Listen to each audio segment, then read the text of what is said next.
यहाँ भी स्प्रे करना ज़रूरी है। इसको ना मतलब कि थोड़ा पतला करके रखना है। और ज़्यादा मरे होंगे।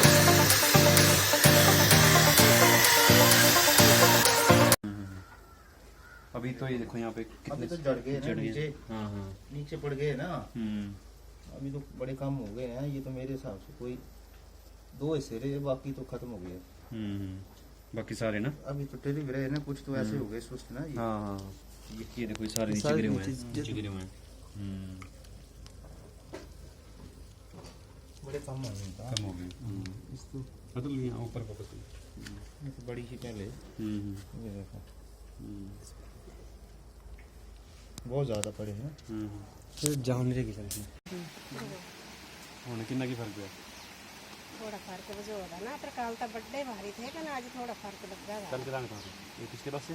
पिछले बार से भारी पेटे के लिए भूख भी रहे ना। हाँ, हाँ। इसके सारे वैसे रोए थे। हाँ हाँ।